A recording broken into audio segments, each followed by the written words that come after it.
This is Edge Perspectives, a weekly conversation about the biggest insights that span market intelligence, quality, and operations with the Vizient Strategy Intelligence team and other experts. It's been a journey, but we are in an incredible place where there's no backroom deals. There's no behind the scenes. This is happening exactly what's stated in board meetings, is exactly what's stated in executive meetings, in leadership meetings, and to the team twice a year from our CEO. There is clear verbiage and language, and it is the same all the way through. Welcome to Edge Perspectives. I'm your host for this week, Trevor DaRin. I have my colleague, Bill Woodson, with me and a special guest, Stephen Chu. He spent almost 20 years at Tampa General Hospital. He's had roles in finance, operations, and strategy, and now as the SVP of Service Lines. We're going to cover a lot of ground today. Bill has spent a lot of time with him over the years, and I know you came back with a lot of questions and said we can learn a lot from the way Stephen's managing and connecting service lines and strategy. So, Bill, please take it away.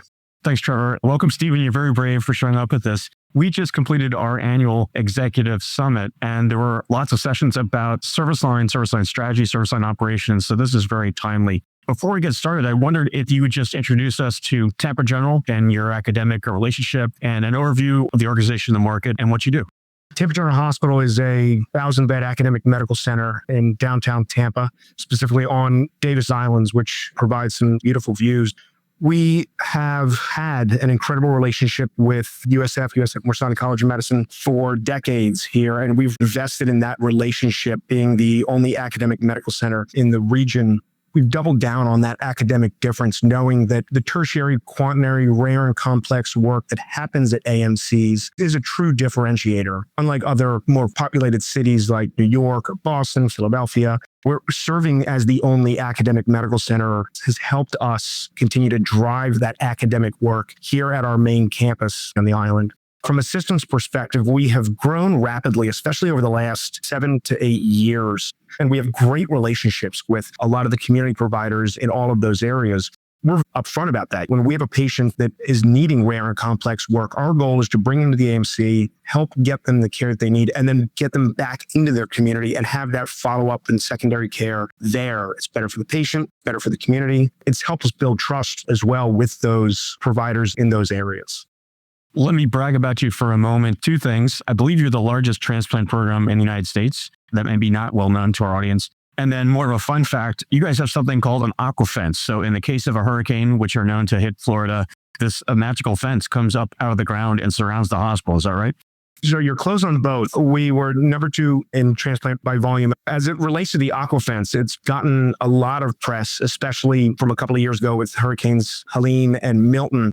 The intent with the aqua fence being on an island that is very easily prone to flooding. I mean, if you did it now, you would never build a hospital on the end of a man-made island in a flood zone. But we've taken as extreme measures as we possibly can, especially over the last decade, to mitigate that risk to patients, making sure that we're providing the safest possible environment for them. It provides an additional barrier against flooding, and we can take seawaters up to almost 12 feet of floodwater that we can withstand. Basically, it acts truly as a barrier to keep all that floodwater outside of the walls of the hospital. Great. Well, back to the subject at hand. Let's talk about service lines, your day job. Give us a sense of the size and scope of the service line organization that exists at TGH and the journey that you've been on over the last 6-7 years.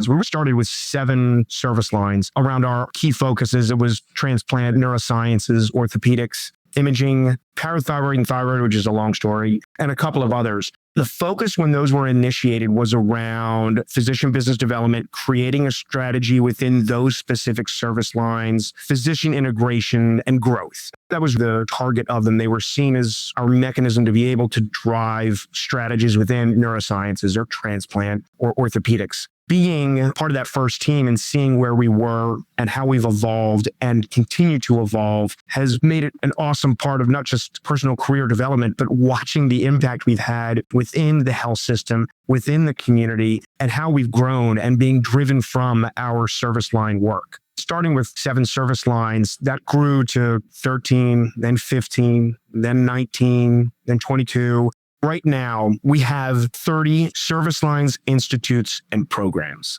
Somebody would say, well, why do you have an endocrinology service line? Well, endocrinology drives downstream a lot of work in some of our biggest institutes, and that feeder system is critically important. So we've used it as a way to be able to identify if we want to grow neurosciences, transplant, oncology, we need to make sure that we've got that pipeline and say, yeah, we need these clinics in these locations. We need these providers. And by the way, doing incredible research, doing incredible clinical trials, publishing on that to drive the rare and complex work and create that system around that patient. To say that you've scaled this is almost an understatement. You're an N of one with the number of service line institutes programs that you have. One, how have you been able to scale it? And two, why does this model work particularly well for TGH?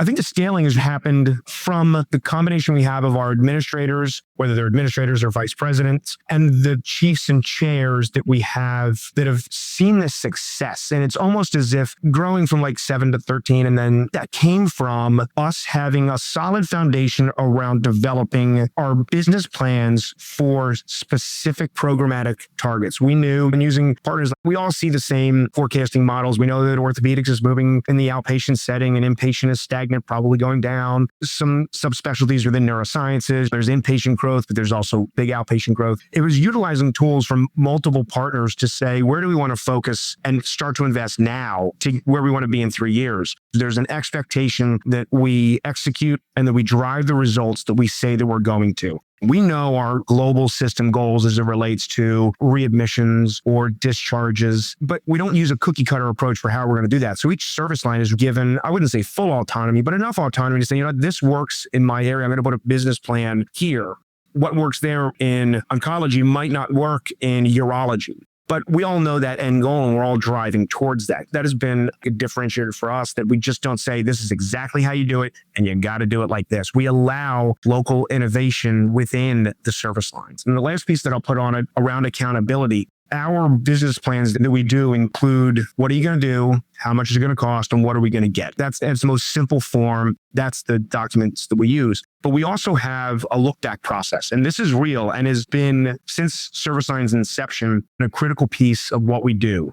If we approve a business plan during our regular budget process, we include the expenses, we include the revenue, we include the volumes. What our partners in finance do is after that business plan has been executed for a year, finance, I would love to do it myself, but they've taken it away from me because I wouldn't cook the books, but I might try to. Finance does a look back themselves. And finance says, you said you were going to hit X amount of patient visits or X amount of discharges, X amount of revenue. With the C-suite, we sit down and look through those business plans a year later. And we say, did we achieve what we said we were going to do? Not to be punitive, but so that we come and say, you know what? We weren't able to execute on X because there was a problem here. Ideally, we would know that well beforehand and we would get around it and find a way to mitigate it. But it really keeps us sharp and making sure that we're focused on achieving what we say that we're going to do. Puts a lot of pressure, but at the same time, it's allowed a lot more autonomy on our side to grow and build and know that we're going to be held accountable for it. So we can't just make stuff up.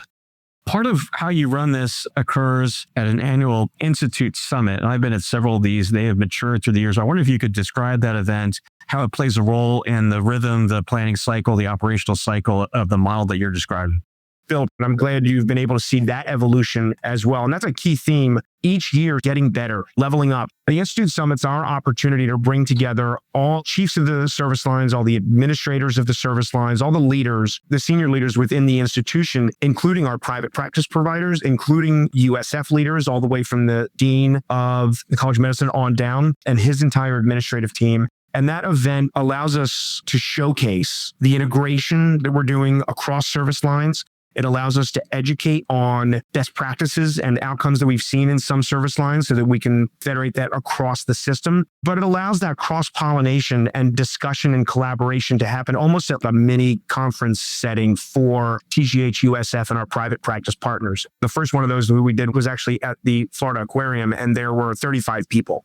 Now we are at a large hotel in downtown Tampa. This year we had close to 400 participants across TGH, USF, and our private practice providers and folks from industry.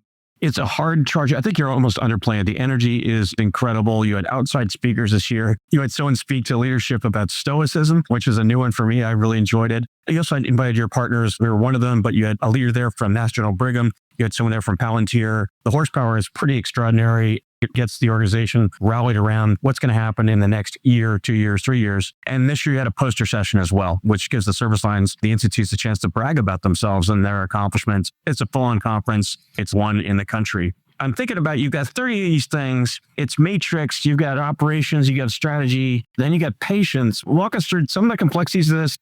Yeah, it is highly matrix, and we have not figured it all the way out. But going back to the evolution discussion, we're not stagnant. One of the most important things we do is innovate every single day. We have a philosophy here, and this is important because we have an extremely strong culture. That is a focus for our CEO, for our executive team, and the entire organization. No secrets, no meetings after the meeting. It's been a journey, but we are in an incredible place where there's no backroom deals. There's no behind the scenes. This is happening exactly what's stated in board meetings, is exactly what's stated in executive meetings, in leadership meetings, and to the team twice a year from our CEO. There is clear language, and it is the same all the way through. That matrix piece, our partners at USF are hearing the exact same thing that our partners within our provider network are hearing.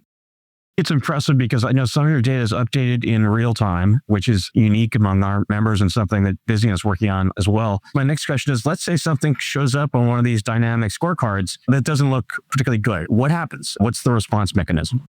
It depends on what it is. Hopefully, we don't knee-jerk, and I don't want to completely push that aside. Hopefully, by the time it hits that, we know something's leading up to it. And it's about not saying, oh, God, that's red. What are we going to do? And I think a perfect example would be something like block time. If we know that a surgeon or proceduralist is going to be at a conference, on vacation, 3 months from now, how are we planning and prepping and working? That's where the matrix comes in.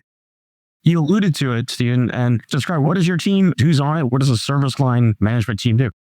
I want to separate the structure that we have within our service lines, institutes, and programs. We have a chief of the service line, sometimes two, depending on it. So for something like neurosciences, for example, we have a chief of neurology, and then we have a chief of neurosurgery, and then we have a vice president of neurosciences. And that vice president reports to myself. So all the service lines have a similar structure, sometimes one, sometimes two, and then we work closely with our nursing counterparts as well.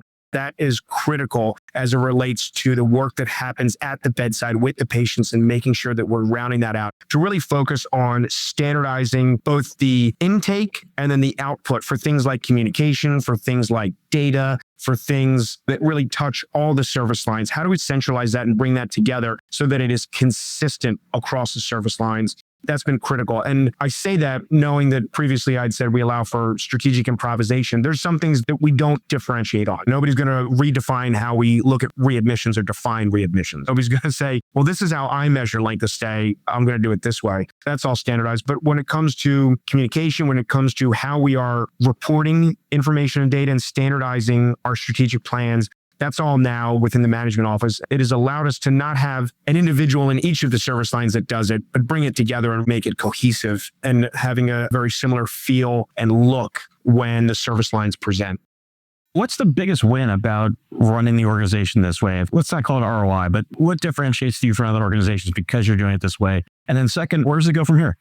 The biggest win, not to sound too Pollyanna about it, from my perspective, it has been our growth where our region has needed it, meaning out in the community. How do we demand match our patients' need to their acuity and as close to home as they can get? So that growth that we continue to have has really been a big win because a lot of it's been driven by the collective work of our service lines. And how do we start that feel and that touch with that patient earlier on in their journey when they're less acute, knowing that eventually so many people are going to need that higher acuity work? That's really the growth that we see ourselves on and continuing to evolve as best we can provide care to our patients.